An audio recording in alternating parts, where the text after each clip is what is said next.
บอลนี่มันหนีไม่ชอบก็บอกไม่ชอบดีกว่าแขน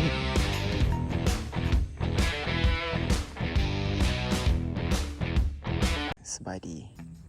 ไอ้น้องนักตกปลาทุกคนตอนนี้เราก็มาฮอตไม้หนองยาวหนองตะเลอะจริงๆก่อนหน้านี้ก็ได้ไปลองแกงเบ็ดอยู่นะแถวขวน้ำเค็มมานะแต่ว่าเจ๊งสัตว์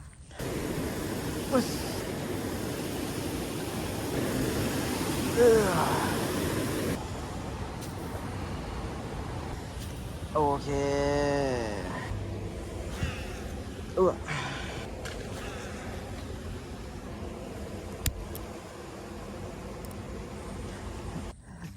เจ๊ง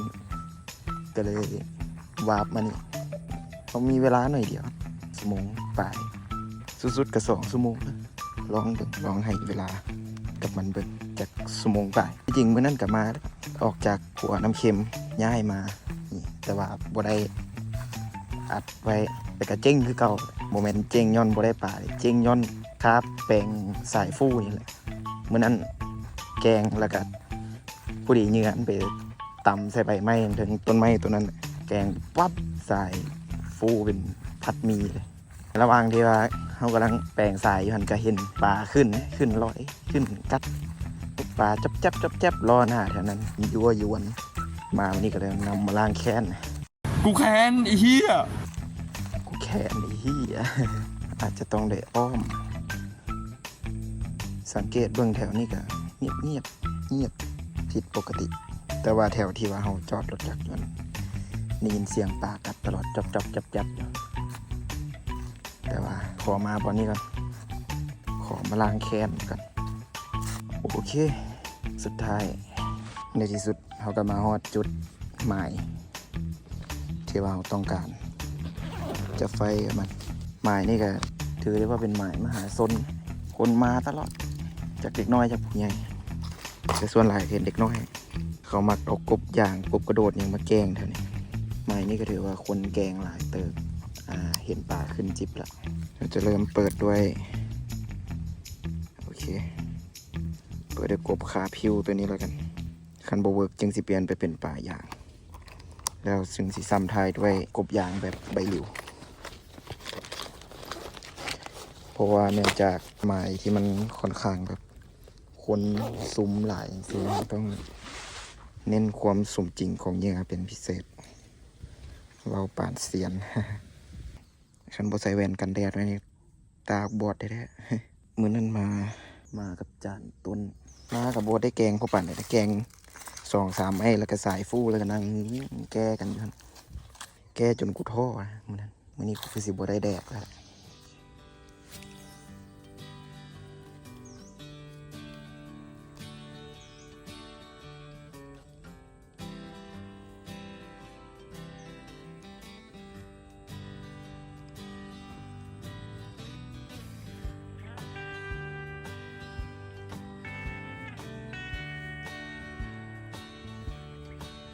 การลิ้นกบขาพิ้วกันนี่ครับต้อง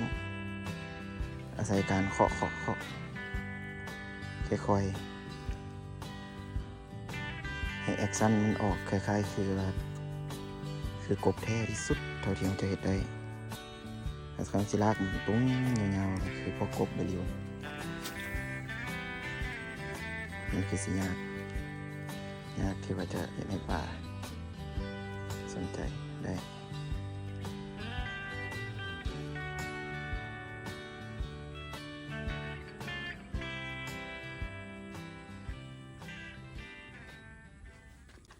บ่ไหวแล้วแดดฮ้อนเกินไอ้สัตว์เฮียกูจะไม่ขอตัวแปลงร่างถอยไปทุกคนก็จะแปลงร่างถอยไปทุกคนค่อยสิแปลงร่าง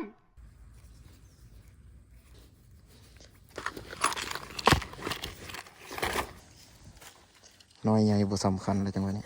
ขอให้ได้แต้มไปก่อนเดี๋ยวลองเข้าไปเจอมุมที่เขากองเห็นกัน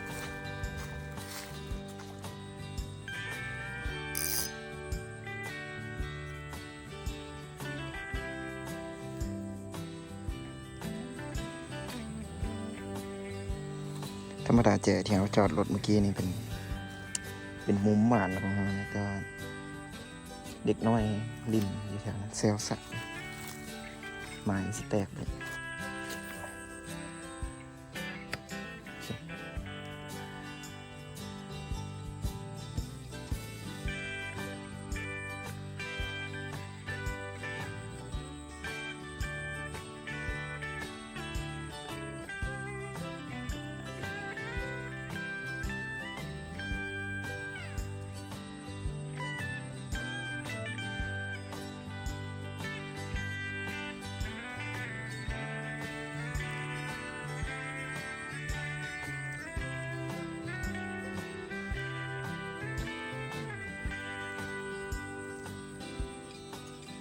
เปลี่ยนมุม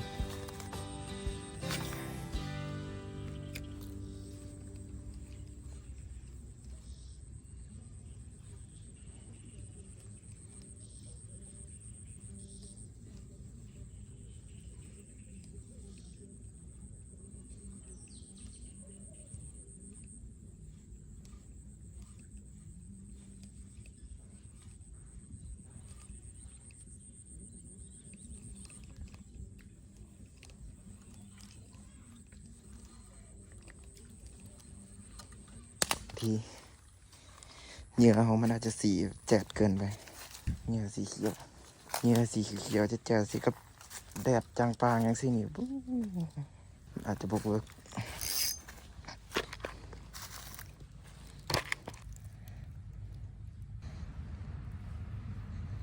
นี่มันต้องตัวนี้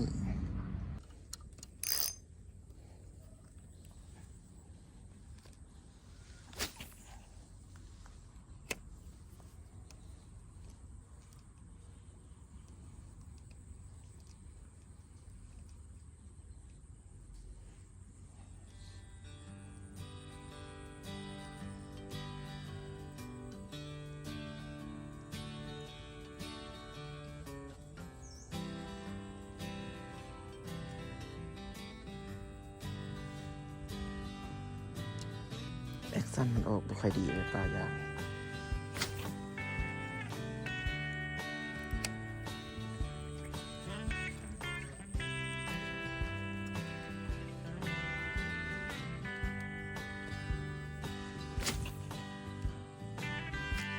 อีกอย่างแกงก็ได้บุค่อยไก่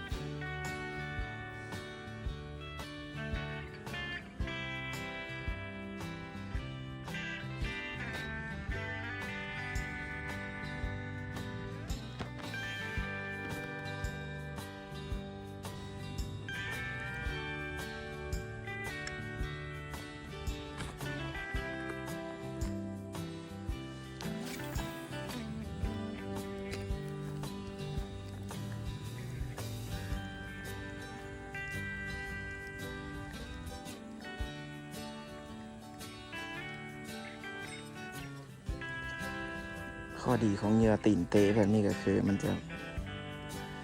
เวลาเขาแกงไปเขาสามารถลากกลับมาได้เลยแอคชั่นไม่ต้องอย่างไรแค่ลากกลับมาให้มันเป็นจังหวะสม่ำเสมอโบไวเกินแล้วก็โบซ่าเกิน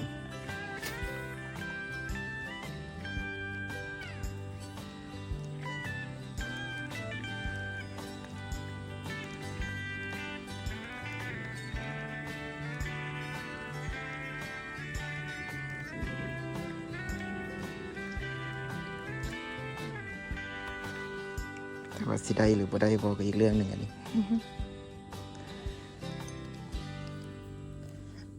โอเค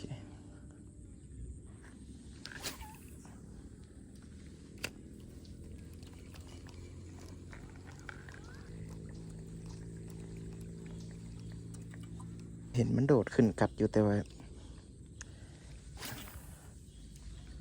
เห็นตัวมันโคตรน้อยเลย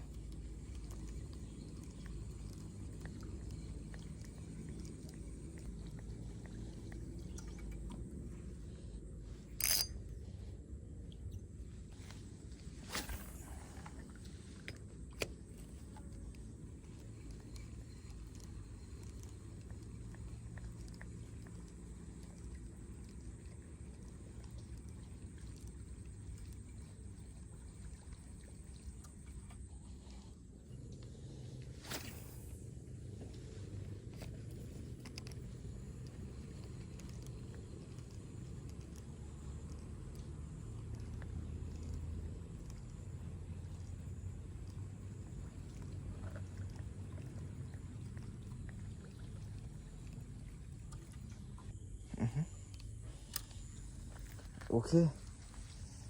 ง่ายจุดเบิ่งทรงนี่ก็ฮู้นะเจ๋งแน่นอนรอบนี้แต่ในใจลึกๆในใจลึกๆของกูนี่มันก็ยังมีความหวังอยู่นิด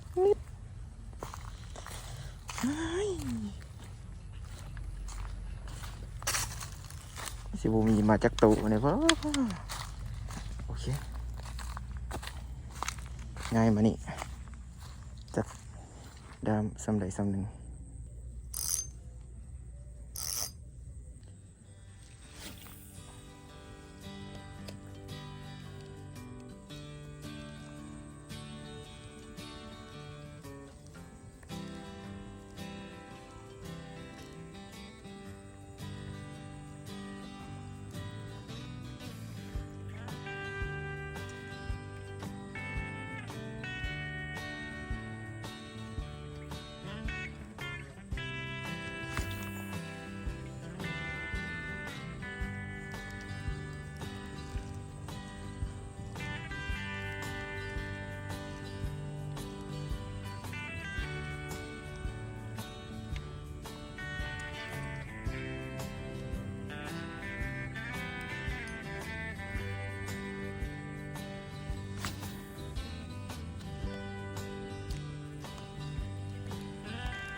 รำคาญน้ำแต่สายมันหักไปพาดกับต้นหญ้าต้นอย่างแถวนั้น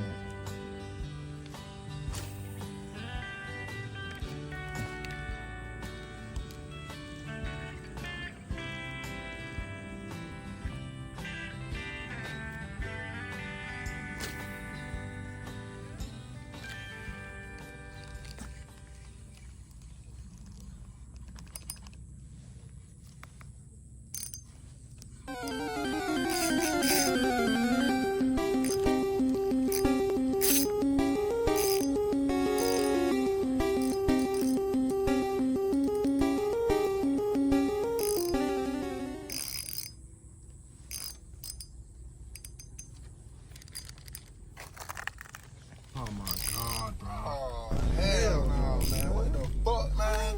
Get your ass on, boy. Bye. You get your goddamn ugly ass.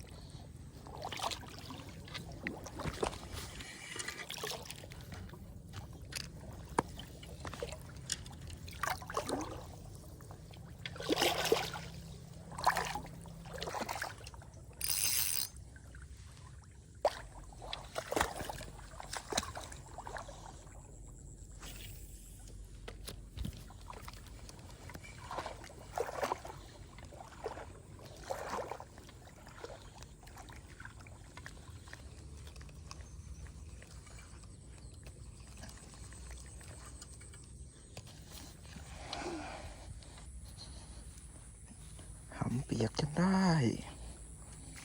อาจจะถึงคิวของกบย่างใบหลิวของเราละตัวใดดีวะ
5:30เรียบร้อย โอ้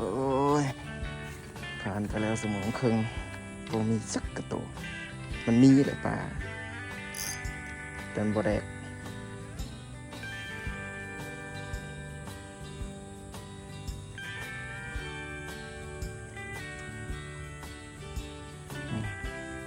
เนื้อใบหลิวน่ารำคาญเลย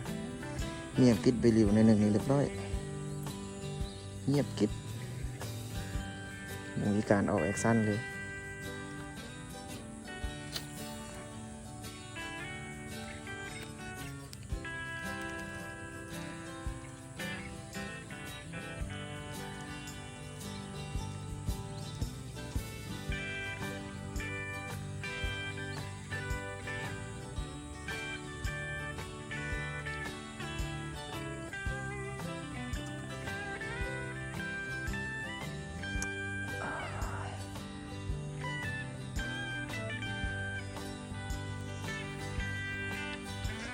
เปลี่ยน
มันมีนะอยู่บอนนี่นี่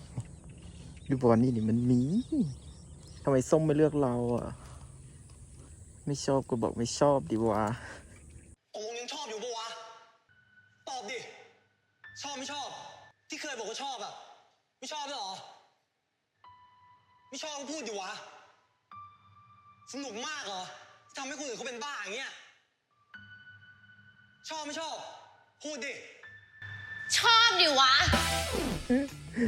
ไอ้สัตว์เอ้ยจะเพี้ยนละ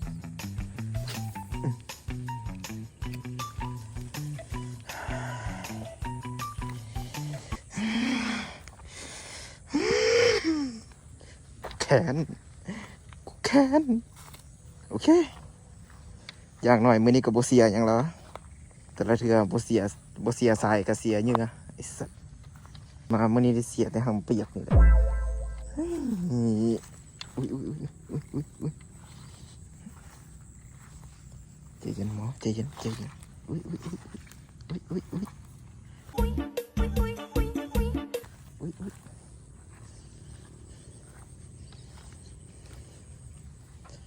โอเคลองแจนี่บ้าง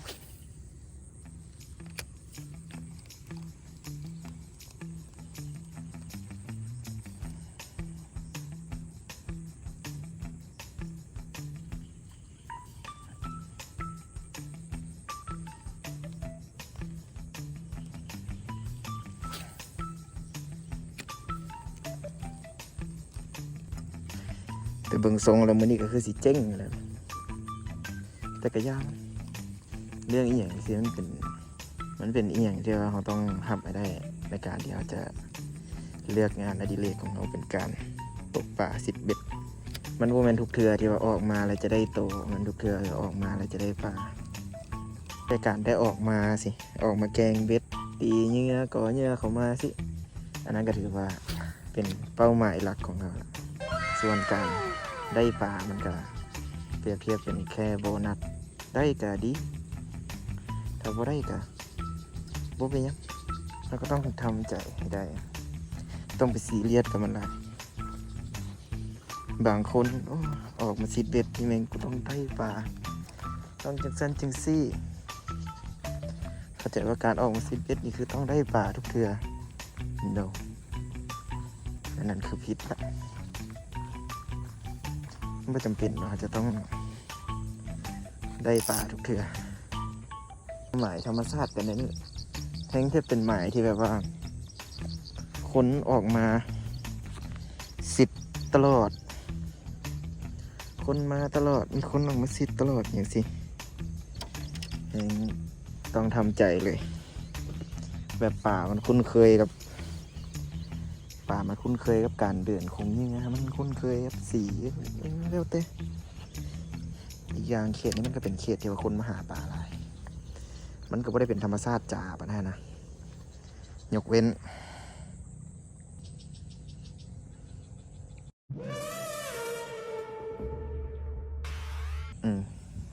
อันนั้นก็บูฮู้คือกันเพราะว่ามาแต่ละเทือเนี่ยบ่เคยบ่แม่นแต่บอลนี้หรอกแค่แบบคลองใกล้หน้าบ้านก็ซื้อๆนี่กูยังบ่กล้าไปตีหรอกย่านได้ยินเสียงกิ๊กกักท่าง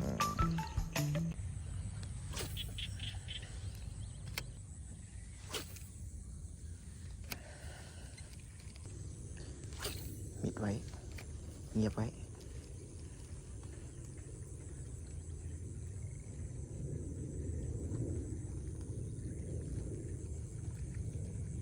โอเคบ่มีจะนี่ต่างไปแลนนี้ประทันไอ้สัตว์ขึ้นหลายเกินขึ้นดี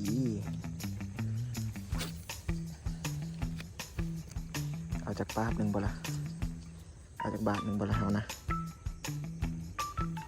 เอาจากงัดหนึ่งบ่นี่เห็นบ่แถวนั้น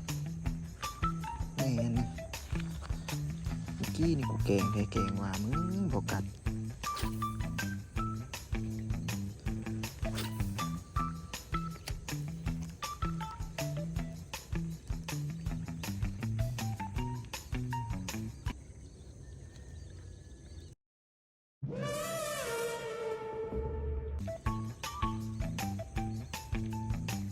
อุ้ยอุ้ยกินกัดว่ะแต่กัดบ่ถือเอาไหม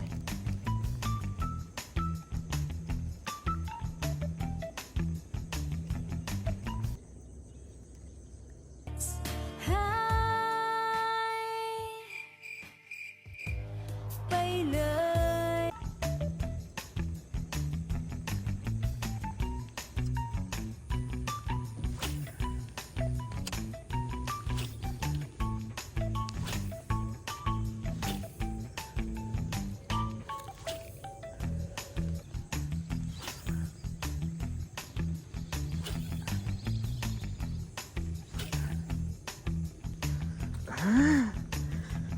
กูแขนไม่สุดท้ายแท้ๆล่ะถือว่าจบกันไปครับภาพบรรยากาศยามแรงของหนองตะเลอะก็ถือว่าพอหอมปลาหอมคอมานี่พอได้แรงหนึ่งถึงสิบ่ได้ปลาเลยค่ะฝากไว้ก่อนขอฝากไว้ก่อนมื้อหนางสิเมาไหม จบกันไปทั้งคันผู้ใดมักกะฝากกดไลค์กดแชร์กด Subscribe เนี่ยเพื่อกำลังใจให้นักตกปลามือใหม่ได้มีกำลังใจเฮ็ดคลิป ออกมาให้แต่ละคนเบิ่งต่อไปสำหรับใครที่เขามาเบิ่งนี่อยากจะบอกไว้เลยว่าบ่ต้องคาดหวังหรอกว่าค่อยสิได้ปลาตัวใหญ่ๆใส่โล2 โลอย่างในซุมเจ้าเบิ่งนี่อย่าคาดหวังเลยคาดหวังแต่ว่าเขามาเบิ่งซิวๆนั่งกินข้าวแล้วบ่มีหยังเบิ่งก็เอาคลิปค่อยมาเบิ่งก็ได้หรือว่าเซ็งๆบ่มีหยังเบิ่งเลยนะบ่มีหยังเบิ่งโทรศัพท์บ่มีหยังเฮ็ดแล้วก็เปิดคลิปค่อยมาเบิ่งก็ได้แล้วก็ฝากกดไลค์กดใจไว้ให้แน่จักเล็กจักน้อยแต่บ่เป็นหยังเนาะก็ขอขอบใจหลายๆทุกๆคนที่ว่าเข้ามารับชมรับเบิ่งก็โอเคบ๊ายบายเจอกันคลิปหน้า